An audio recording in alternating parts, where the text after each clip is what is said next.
Hello YouTube, and welcome to this video about guest needs. We're going to talk a little bit about what you see in the statistics menu, and we're not going to talk about much more than that because guests are a huge can of worms that pretty much link to every other management aspect of the game. It's a huge topic, probably going to break it up into several segments depending on what you want to hear and what information is important to cover in the future. Guest needs. These are the numbers behind something that you vibe check anyway. For the most part, you don't need to know all this information, but there are some nuances that you might not clearly understand that can really help you in specifically campaign, or if you want to have a park that's like constantly raining or constantly snowy. Little things like that you still want management settings turned on for can be really valuable to know your stuff. With that all said, let's get right into it. What are we even tracking here? It starts with entertainment, then goes to energy, food, drink, relief, or toilet.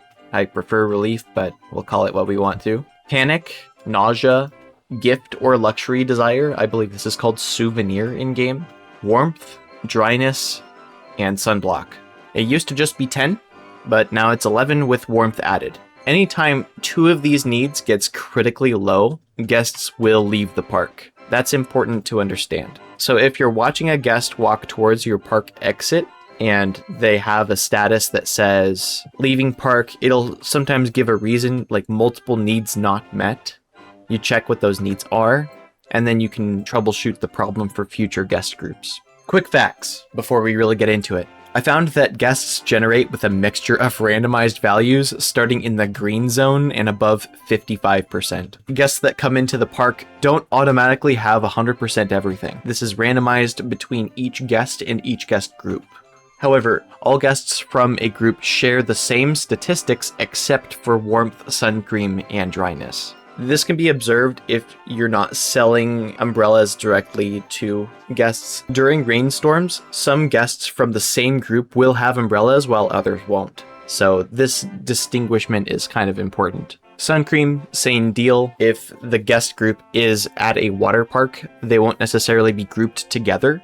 So the amount that they spend in the sun is going to vary between person to person. While out of the park, a guest's warmth and dryness statistics remain this random number until passing through the front gates, at which point they will update to 100%. A very weird interaction. The guests will generate with like all random stats, and they will stay those random stats until they walk through the front gates. I assume this is a balancing measure, and you don't really want your guests to be walking for an entire mile to get to your front gates anyway. And there is a good reason for that. It's because the longer it takes to cycle out guests, the longer it will take for new guests to cycle in. All figures and testing here are done by me. Quick message to Frontier, if you are watching this for any reason, please give us further insight into how guest behavior works so I don't have to make nearly as many of these videos. I only make videos when people don't understand things. And if you need to make guides outside the game, that usually means that the game's systems aren't very intuitive.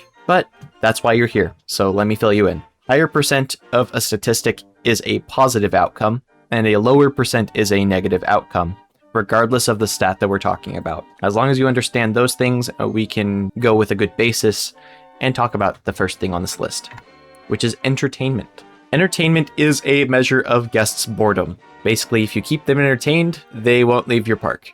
I think that just makes sense. This decays at a rate of 1% every 100 seconds.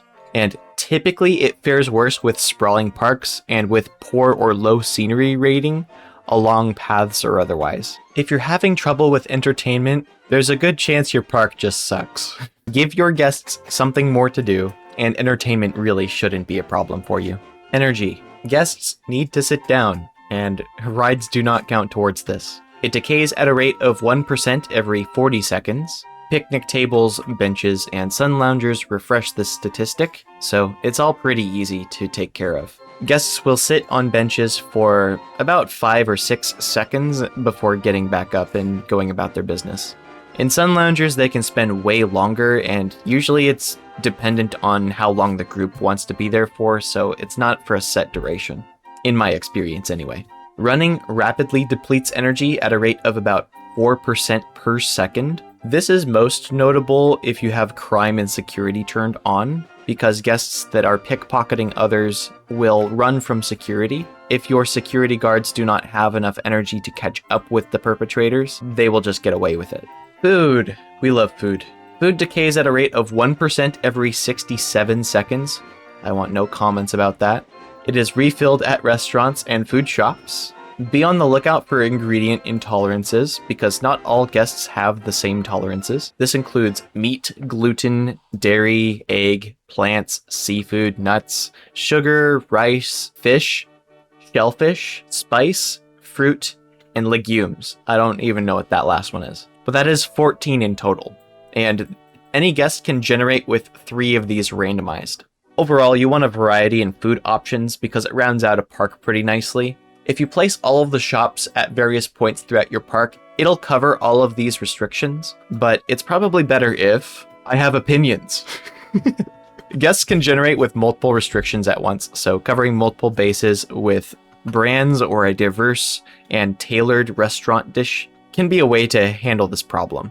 If you want my opinion, here are the ingredients you don't need to care about. The first is sugar, because it doesn't necessarily belong in food, but it can find a niche in restaurants. You can take sugar out of a lot of dishes and it's perfectly fine too. Fruit, because there's very little reason to engage with it unless you're using gelato. I did look at this, basically no fruit on any menu unless you add it into other foods. Spice, because few guests can handle it and usually you have alternatives, even in the same shop. The only branded shop that offers it is Viva La Vegan, and even its menu lineup lists an entry without spice. Dairy can be avoided, but it has enough overlap with several different food options that it's okay to be added with some items as long as you provide alternatives. Alright, part 2. We'll just give you the cheat sheet. It's right here. This is the ideal loadout for every restaurant. No matter the combination of restrictions, guests will always be able to at least order something there. Salt is extra, so it doesn't super matter. You see salt in the menu on the right. That's totally just for price padding. It isn't totally necessary. Next up is drink. Drink decays at a rate of 1% every 50 seconds. It can be refilled at restaurants and drink shops. Be on the lookout for ingredients intolerances, and there are relatively few for this one. Dairy, caffeine, artificial ingredients, sugar, and fruit. That is 5 total compared to the 14 that we had before. Variety in drink options rounds out a park in the same manner that food variety is important too. But you can assume that restaurants serve quote-unquote water since they refill both food and drink at once. Relief, or toilet. There's not much to talk about here, at least in the first part. It decays at a rate of 1% every 100 seconds. Food refresh costs 10% to this particular statistic, and drink refresh costs 20%. So whenever guests eat or drink, their amount of relief or toilet need goes up.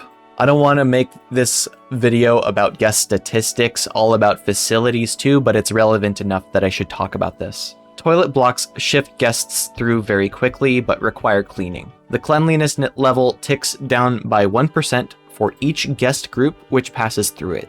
It is rare, but if there's a high demand for toilets, you'll notice it only processes a group of guests about every few seconds.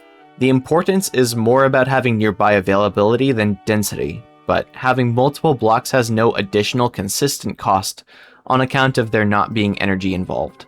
So placing 2 or 3 toilet blocks right next to each other doesn't really have a downside. So placing more can help with your janitors and upkeep on cleanliness if one block is getting frequented enough. Just food for thought. Nausea. It accumulates at a rate of 1% every 50 seconds. This isn't the way you want it to. It is refilled by throwing up. So if a guest is too nauseous, they throw up, they feel better. It is affected by long and or nauseating rides and guest nausea tolerance. I implore you, if you're more interested in this subject, to see my ride on keeping nauseating rides clean for more information. However, it's fairly surface level and gives generic tips on how to manage this. Because of the lack of a first aid building in the game, you can only mitigate this so much. The best solution to nausea is just to build rides that aren't nauseating. What about panic? It accumulates at a rate of 1% every 6.5 seconds. This is again in the way you want it to. A guest is farther away from a panic attack every 6.5 seconds. Which, speaking of, if the panic meter is low, it is refilled by guests having a panic attack. And no, I am not joking. It actually looks like a panic attack. This is a state where guests perform this unique animation in place for about 6.5 seconds before going about their business again. It really just stalls them for a little bit. It's negligible how important this is. They are affected by long or intense rides and guest intensity tolerance. Although in my experience, long and fairly intense attractions, specifically coasters, tend to affect everyone about the same way. So there is a breaking point where eventually all the guests that come off a coaster that's long and intense enough are just going to be out of breath by the time they come off the ride, regardless of intensity preference. Panic is not just limited to the dry park, it can also be related to pools.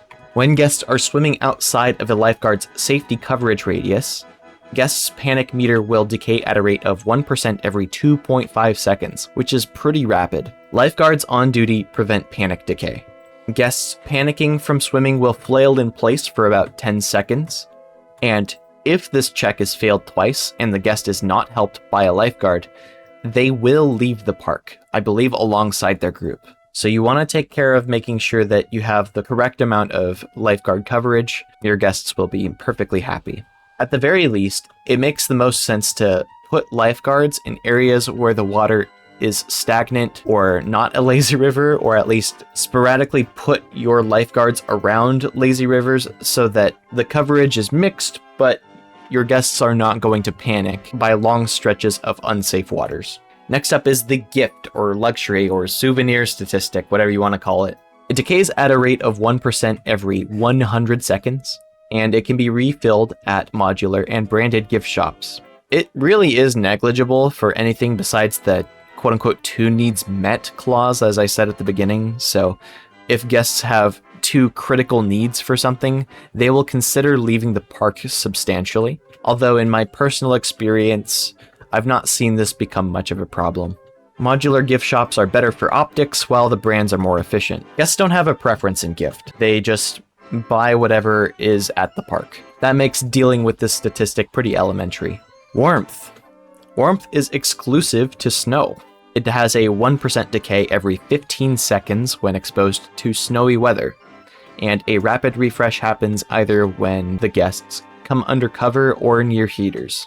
And a bit of an opinion here, you can basically ignore this one because of how slow it is. If you have a pretty well-covered park, and even one that's relatively uncovered, you shouldn't worry about your guests freezing to death. However, I believe when a guest gets cold enough, it will affect them the same way that being sunburnt does, so that guest will consider leaving the park. Speaking of, sun exposure, or the sun cream statistic. Guests become sunburnt when sun cream reaches 0%. In this state, they move slower, and they look for a park exit shortly after being inflicted with this state. So it is a status effect. There aren't many status effects in the game. Maybe I can make my own dedicated video about these, but I need to do some more testing to understand just how many there are. Clear weather causes decay at a rate of 1% every 45 seconds, so it's relatively slow. And sunny weather causes decay at a rate of 1% every 22.5 seconds, or twice as fast as clear weather. I've not noticed accumulation if guests are undercover for any reason, so if it does accumulate, it is very slow. Purchasing sun cream from services will refresh this statistic, so as long as you have guest services throughout your park, your guests will not get sunburnt. Dryness. Dryness refers to how much moisture a guest has accumulated. It slowly accumulates when it is not raining or undercover. So for instance, you know how you air dry if you're wet at a water park and you haven't gotten in the pool or on a water slide in a little bit? Same kind of principle works in-game.